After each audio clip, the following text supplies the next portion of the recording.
अर्थमन्त्री र लगानीकर्ता बीच भेटवार्ता, माग पूरा गर्न मन्त्री सकारात्मक। शेयर बजारका लगानीकर्ता र अर्थमन्त्री जनार्दन शर्मा बीच आज मङ्सिर 28 गते मंगलबार भेटवार्ता भएको छ। लगानीकर्ताका सबै सङ्घ संस्थाहरूको संयुक्त कार्यदल पुँजी बजार सुदृढीकरण बृहत कार्यदलका पदाधिकारीहरूले अर्थमन्त्री जनार्दन शर्मासँग अर्थ मन्त्रालयमा भेट गरी पुँजी बजारको वर्तमान अवस्था, शेयर धितो कर्जा, धितोपत्र बोर्ड र नेप्सेका प्रमुखको नियुक्ति, 58 बुँदे मागका बाँकी कामहरू र तत्काल गर्नुपर्ने सुधारका कार्यहरूको बारेमा सकारात्मक छलफल गरेका हुन्। छलफलका क्रममा अर्थमन्त्री शर्माले आफू पुँजी बजारको दिगो विकास र विस्तारका लागि लागिरहेको र कार्यदलले उठाएका मागहरू धितोपत्र बोर्ड र नेप्सेका प्रमुखको नियुक्तिसँगै पूरा गरिने विश्वास दिलाएका पुँजी बजार सुदृढीकरण बृहत कार्यदलका संयोजक अम्बिका प्रसाद पौडेलले बताएका छन्।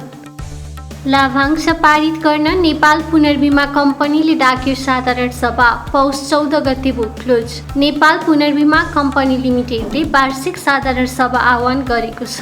कम्पनीको मङ्सिर 27 गते सोमबार बसेको सञ्चालक समितिको बैठकले गरेको निर्णय अनुसार कम्पनीको 5औं वार्षिक साधारण सभा पौष 22 गते बिहीबार कार्की ब्याङ्क्वेट बबरमहल काठमाडौँमा बिहान 11 बजेदेखि सुरु हुनेछ।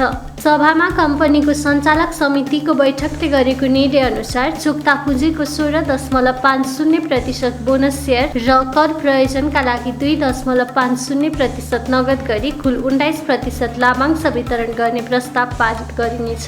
कम्पनीले साधारण सभा तथा लाभांश वितरण प्रयोजनका लागि पौष 14 गते बुकक्लोज गर्ने निर्णय गरेको छ। त्यसैले पौष 13 गतेसम्म नेपाल स्टक एक्सचेन्ज नेप्सेमा कारोबार भई कायम रहेका शेयर धनीहरूले मात्र साधारण सभामा भाग लिन र लाभांश प्राप्त गर्न सक्नेछन्। नेपाल एसबीआई बैंकले डाक्यो साधारण सभा, लाभांश पारित मुख्य एजेन्डा। नेपाल एसबीआई बैंक लिमिटेडले वार्षिक साधारण सभा बोलाएको छ। बैंकको मङ्सिर 7 गते बसेको सञ्चालक समितिको बैठकले गरेको निर्णय अनुसार बैंकको 28औं वार्षिक साधारण सभा पौष 20 गते मंगलबार Tribhuvan army officers club Bhadrakali काठमाडौँमा बिहान 11 बजेदेखि सुरु हुनेछ। सभामा बैंकको सञ्चालक समितिको बैठकले गरेको निर्णय अनुसार गत आर्थिक वर्ष 77-78 को मुनाफाबाट बैंकका शेयर धनीहरूलाई चुक्ता पुँजीको 3.50% बोनस सेयर र कर प्रयोजनका लागि 1.81% नगद लाभांश गरी कुल 5.31% लाभांश वितरण गर्ने प्रस्ताव पारित गरिनेछ। बैंकले साधारण सभा तथा लाभांश वितरण प्रयोजनका लागि पौष 7 गतेदेखि पौष 20 गतेसम्म बुकक्लोज गर्ने निर्णय गरेको छ। त्यसैले पौष 6 गतेसम्म नेपाल स्टक एक्सचेन्ज नेप्सेमा कारोबार भई कायम रहेका शेयर धनीहरूले मात्र साधारण सभामा भाग लिन र लाभांश प्राप्त गर्न सक्नेछन्। ग्लोबल आइएमई समुन्नतले पठायो 100% लाभांश, खाता अद्यावधि गराउन आग्रह। ग्लोबल आइएमई बैंक लिमिटेड कोष प्रवर्धक रहेको ग्लोबल आइएमई क्यापिटल अन्तर्गत सञ्चालित ग्लोबल आइएमई समुन्नत योजना 1 ले मङ्सिर 26 गतेदेखि आफ्ना इकाइ धनीहरूको बैंक खातामा 100% लाभांश जम्मा गरेको छ। फन्डले नगद लाभांश वितरण गर्नका लागि मङ्सिर 22 गते बुधबार एक दिन बुकक्लोज गरेको थियो। त्यसैले मङ्सिर 21 गते मंगलबार नेप्सेमा कारोबार भई कायम रहेका इकाइ धनीहरूले मात्र यो लाभांश प्राप्त गर्न सक्नेछन्। फन्डले हालसम्म हितग्राही खातामा बैंक खाता अद्यावधिक नगराएका इकाइ धनीहरूलाई आफ्नो निक्षेप सदस्य कहाँ सम्पर्क राखी हितग्राही खातामा बैंक खाता अद्यावधिक गराउन आग्रह गरेको छ। फन्डको योजना व्यवस्थापक ग्लोबल आइएमई क्यापिटल लिमिटेड रहेको छ। 6% बढ्यो शेयर बजार, 2.5 घण्टामा कारोबार बन्द। नेपाल स्टक एक्सचेन्ज नेप्सेमा आज मंगलबार 6% को वृद्धि भएको छ। 1:26 जाँदा नेप्से परिसूचक 6% बढेपछि आजका लागि शेयर कारोबार बन्द गरिएको थियो। आज नै 12:38 जाँदा नेप्से परिसूचक 5.01% बढेपछि पहिलो सर्किट ब्रेक लगाइएको थियो। नेपाल स्टक एक्सचेन्जका अनुसार मंगलबार शेयर कारोबार मापक नेप्से परिसूचक 6.01% अर्थात् 137.18 अङ्कले बढेर 2418.84 बिन्दुमा पुगेको छ। सेन्सेटिभ परिसूचक पनि 22.72 अङ्कले बढेर 460.30 बिन्दुमा पुगेको छ। कुल 220 वटा कम्पनीको 40,85,956 किता शेयर खरिद बिक्री हुँदा 1,84,26,47,144 रुपियाँ बराबरको कारोबार भएको नेप्सेले जनाएको भएको छ। स्टकका अनुसार कारोबार भएका कुल 13 उपसमूहमध्ये आज सबैवटा उपसमूहको सेयर बढेको छ। यस दिन 43 वटा कम्पनीको सेयर मूल्य 10% बढेको छ। विकास बैंक र फाइनेन्समा लगानीकर्ताहरूको आकर्षण देखिएको छ। इस्टर्न हाइड्रो पावरले आइपिओ निष्कासन गर्ने बोर्डमा दियो निवेदन। इस्टर्न हाइड्रो पावर कम्पनी लिमिटेडले साधारण सेयर आइपिओ निष्कासन गर्न नियामक निकाय नेपाल धितोपत्र बोर्डमा निवेदन दिएको छ। कम्पनीले प्रति किता 100 रुपैयाँ अङ्कित दरमा 12 करोड 40 लाख रुपैयाँ बराबरको 12,40,000 किता साधारण सेयर आइपिओ निष्कासन गर्न मङ्सिर 24 गते सेबोनमा निवेदन दिएको हो। कम्पनीको आइपिओ निष्कासन तथा बिक्री प्रबन्धकको काम एनएमबी क्यापिटल लिमिटेडले गर्नेछ। नेप्सीमा 94,26,000 किता ऋणपत्र सूचीकृत। नेपाल स्टक एक्सचेन्ज नेप्सीमा कृषि विकास बैंक लिमिटेडको ऋणपत्र आज मङ्गलबार सूचीकृत भएको छ। स्टकका अनुसार 9 वर्ष अवधि भएको 4% कृषि विकास बन्ड 2087 को 34,26,975 किता र 8 वर्ष अवधि भएको 4% कृषि विकास बन्ड 2086 को 60 लाख किता ऋणपत्र नेप्सीमा सूचीकृत भएको हो।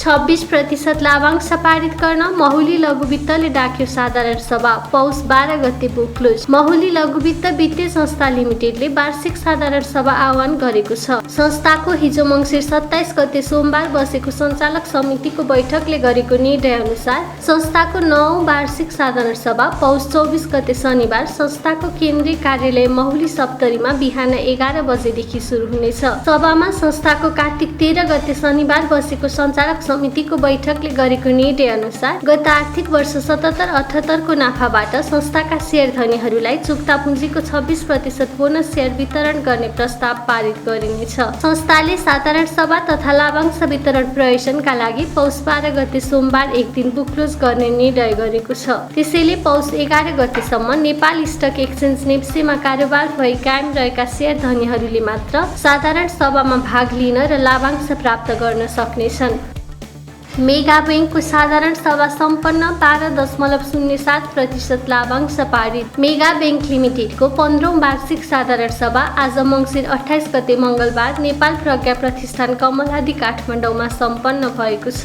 सभामा बैंकको सञ्चालक समितिको बैठकले गरेको निर्णय अनुसार गत आर्थिक वर्ष 77-78 को मुनाफाबाट बैंकका शेयर धनीहरूलाई चुक्ता पुँजीको 10% बोनस शेयर र कर प्रयोजनका लागि 2.07% नगद गरी कुल 12.07% लाभांश वितरण गर्ने प्रस्ताव पारित गरिएको छ। सभामा बैंकका अध्यक्ष भोजबहादुर शाहद्वारा प्रस्तुत आर्थिक वर्ष 77-78 को वार्षिक प्रतिवेदन पनि छलफल गरी पारित गरिएको छ। सभाले लेखा परीक्षकको प्रतिवेदन सहितको आर्थिक वर्ष 77-78 को वार्षिक नाफा नोक्सान हिसाब र नगद प्रवाह विवरण लगायत वित्तीय विवरण पनि स्वीकृत गरेको छ।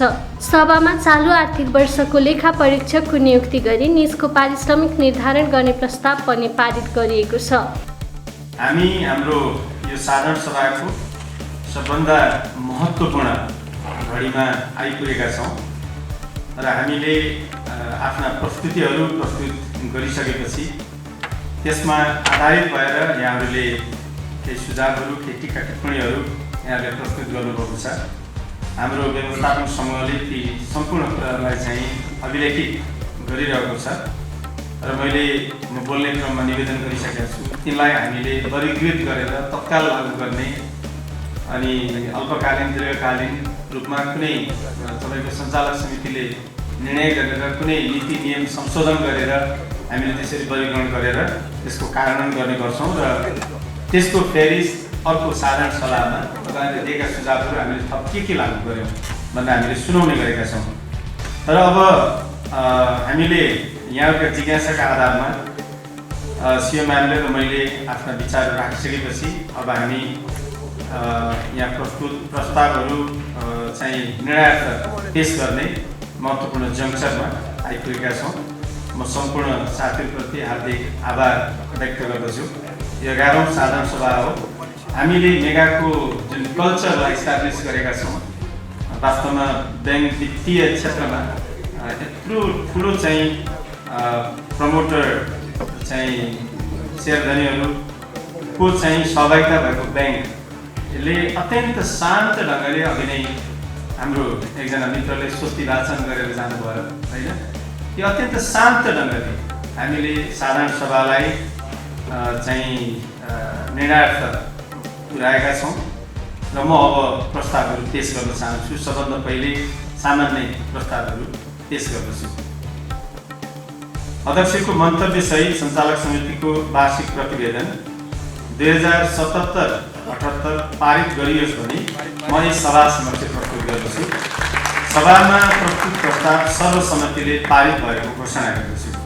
प्रस्ताव नम्बर 2, मेगा ब्याङ्क नेपाल लिमिटेडको आर्थिक वर्ष 2077-78 को लेखा परीक्षक प्रतिवेदन सहित ब्याङ्कको मिति 2078 आषाढ 31 गतेको एकीकृत वित्तीय अवस्थाको विवरण, मिति 2077 साउन 1 गतेदेखि मिति 2078 असार 31 गतेसम्मको एकीकृत नाफा नोक्सानको विवरण, एकीकृत अन्य विस्तृत आम्दानीको विवरण, एकीकृत नगद प्रवाह विवरण, एकीकृत इक्विटीमा भएको परिवर्तनको विवरण, प्रमुख लेखा नीतिहरू तथा लेखा सम्बन्धी टिप्पणीहरू, वित्तीय विवरणका अनुसूचीहरू र उद्घोष तथा अतिरिक्त विवरणहरू सहितको लेखा परीक्षण गरिएको आर्थिक वर्ष 77-78 को वार्षिक वित्तीय विवरणहरू सहायक company mega capital markets limited सहितको पारित गरियोस् भनी म यस सभा समक्ष गर्दछु। सभामा प्रस्तुत प्रस्ताव सर्वसम्मतिबाट पारित भएको घोषणा गर्दछु। प्रस्ताव नम्बर 3, सञ्चालक समितिले प्रस्ताव गरे बमोजिम हाल कायम चुक्ता पुँजी अक्षय रुपियाँ 14,49,64,64,957 रुपियाँ 60 पैसा मात्रको 2.07% का दरले हुनाउने रकम अक्षय रुपियाँ 30,33,57,774 रुपियाँ 62 पैसा मात्र नगद लाभांश स्वीकृत गरियोस् भनी म सभा समक्ष प्रस्ताव पेश गर्दछु। सभामा प्रस्तुत प्रस्ताव सर्वसम्मतिबाट पारित भएको घोषणा गर्दछु। प्रस्ताव नम्बर 4, कम्पनी ऐन 2063 को दफा 111 अनुसार आबो 2078-79 सन् 21-22 का लागि बैंकको लेखा परीक्षक नियुक्त गरी निजको पारिश्रमिक निर्धारण गर्ने सम्बन्धमा लेखा परीक्षण समितिको मिति 2078 मङ्सिर 24 गते बसेको 126औं बैठकको सिफारिसमा chartered accountants firm NBSM and एसोसिएटलाई आर्थिक वर्ष 2078-79 सन् 2021-22 का लागि बाह्य लेखा परीक्षण statutory audit long form audit report लेयरको लागि भ्याट बाहेक रु 12,10,000, कर लेखा परीक्षणका लागि रु 55,000 पारिश्रमिकका साथै कम्पनी ऐन 2063 को दफा 78 को प्रमाणीकरणका लागि रु 27,500 र लेखा परीक्षणसँग सम्बन्धित अन्य सबै कामका लागि समेत भ्याट बाहेक रु 2,47,500 समेत गरी भ्याट बाहेक जम्मा रु 15,40,000 पारिश्रमिक तथा शुल्क प्रदान गर्ने गरी chartered accountants firm NBSM and एसोसिएटलाई बैंकको बाह्य लेखा परीक्षक नियुक्त गर्ने प्रस्ताव पारित गरियोस् भनी म सभा समक्ष प्रस्ताव गर्छु। यो अडिट रिपोर्ट चाहिँ यस्तो समयमा दियोस् कि हामी ब्याङ्कहरुमा पहिलो ब्याङ्क बन्न सकौँ, राष्ट्र ब्याङ्कबाट बन्न सकौँ, त्यो शर्तमा उहाँलाई सभामा प्रस्तुत प्रस्ताव सर्वसम्मतिबाट पारित भएको घोषणा गर्दछु। विशेष प्रस्ताव नम्बर 1, सञ्चालक समितिले प्रस्ताव गरे बमोजिम हाल कायम चुक्ता पुँजी 14,49,64,957 रुपियाँ 60 पैसा मात्रको 10% हुन आउने रकम रु 1,46,54,96,495 रुपियाँ 76 पैसा मात्र बोनस शेयर जारी गर्न स्वीकृति प्रदान गर्ने र बोनस शेयर जारी गरे पश्चात कायम हुने भिन्न अङ्कलाई भविष्यमा समायोजन गर्ने गरी यथावत राख्ने सम्बन्धी विशेष प्रस्ताव पारित गरियोस् भनी म सभा यसमा चाहिँ हामीले चाहिँ सेयर धन्दै सबै कम्पनीमा के भनिरहेको छौँ भन्दाखेरि जुन यथावत राख्ने जुन फ्र्याक्सन सेयर छ नि त्यो मिल्छ भने कमसेकम अप्पर होलमा मिलाएर बरु सेयर धनीसँग पैसा लिएर मिलाउनुहोस् के छ। किनभने हामी धेरै जस्तो सेयर धनीको के भयो भन्दाखेरि तपाईँको क्यापिटलले राम्ररी नहेरिदिने अनि फ्र्याक्सनमा रहेको सेयर चाहिँ राइट सेयर भन्ने बेला यथावधि उहाँले राखिदिनु भएर धेरैजनाको लस भइरहेको छ। त्यही भएर यो कमसेकम राष्ट्रिय ब्याङ्कले नमानेको हो भने तपाईँले कमसेकम म्यान्डेट राखिदिनुहोस् कि सेयर धनीहरूले यस्तो भनेर एजेमा भनेको छ भनेर तपाईँले राखिदिनुहोस्। त्यो चाहिँ हामीले राष्ट्र ब्याङ्कमा सुझाव गर्न सक्ने कुरा भयो। जस्तो म आफै पनि यहाँलाई निवेदन गरौँ, यहाँ बस्नुहोस्। म आफै पनि ब्याङ्क तथा वित्तीय संस्था परिसङ्घको वरिष्ठ उपाध्यक्ष र प्रवक्ता हो होइन। त्यसो भएको हुनाले त्यहाँ पनि हामी यो कुरा उठाउँला, एनबिएमा पनि हामी कुरा उठाउँला। हाम्रो एनबिए नेपाल ब्याङ्कर एसोसिएसनको कार्यकारी सदस्यको रूपमा हजुर हाम्रो म्याडम हुनुहुन्छ। अब ती कुराहरू चाहिँ हामीले उठाउँछौँ, तर अहिले चाहिँ यसलाई हामीले म पारित गर्ने प्रस्ताव पेश गर्छु। प्रस्ताव नम्बर 2, ब्याङ्कको आर्थिक वर्ष 77-78 को मुनाफाबाट सेयरधनीहरूलाई बोनस सेयर प्रदान गर्ने प्रस्ताव अनुसार ब्याङ्कको अधिकृत जारी र चुक्ता पुँजी वृद्धि भई पुँजीगत संरचनामा संशोधन गर्नुपर्ने भएको हुँदा ब्याङ्कको प्रबन्ध पत्रको दफा 6 को क, ख र ग मा संशोधन गर्ने तथा सञ्चालकहरूको भत्तामा समय सापेक्ष परिवर्तन गर्नुपर्ने भएकोले नियमावलीको नियम 32 को उपनियम ख, उपनियम ग को अ, आ, इ र उ मा संशोधन गर्ने प्रस्ताव पारित गरियोस् भनी म सभा समक्ष प्रस्तुत गर्दछु। सभामा प्रस्तुत प्रस्ताव सर्वसम्मतिबाट पारित भएको घोषणा गर्दछु। प्रस्ताव नम्बर 3, ब्याङ्कको प्रबन्ध पत्र र नियमावलीको प्रस्तावित संशोधनमा नियमनकारी निकायहरूबाट कुनै फेरबदल गर्न निर्देशन प्राप्त भएमा सो अनुसार आवश्यक फेरबदल गर्न सञ्चालक समितिलाई अख्तियारी प्रदान गर्ने सम्बन्धी प्रस्ताव पारित गरियोस् भनी म सभा समक्ष प्रस्तुत गर्दछु। सभामा प्रस्तुत प्रस्ताव सर्वसम्मतिबाट पारित भएको घोषणा गर्दछु।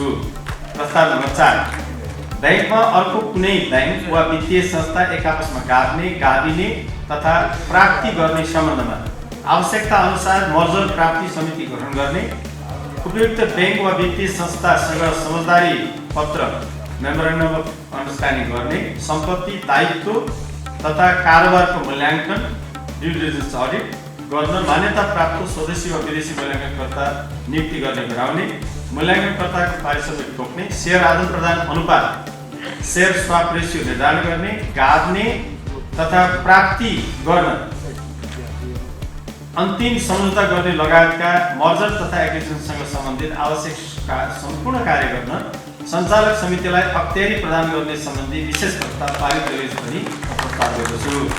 सभामा प्रस्तुत प्रस्ताव सर्वसम्मतिबाट पारित भएको घोषणा गर्दछु। प्रस्ताव नम्बर 5, प्रचलित ऐन कानुनको अधीनमा रही ब्याङ्कमा वैदेशिक रणनीतिक साझेदार ल्याउने प्रयोजनका लागि वैदेशिक रणनीतिक साझेदारको पहिचान गर्ने सम्बन्धमा आवश्यक कार्य गर्नका लागि सञ्चालक समितिलाई अख्तियारी प्रदान गर्ने सम्बन्धी विशेष प्रस्ताव पारित गरियोस् भनी म सभा समक्ष प्रस्तुत गर्दछु। सभामा प्रस्तुत प्रस्ताव सर्वसम्मतिबाट पारित भएको घोषणा गर्दछु।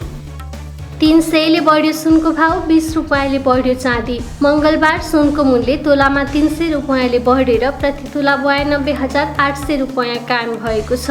आज चाँदीको मूल्य पनि तोलामा 20 रुपैयाँले बढेर प्रति तोला 1,210 रुपैयाँमा कारोबार भएको नेपाल सुन चाँदी व्यवसायी महासङ्घले जनाएको छ।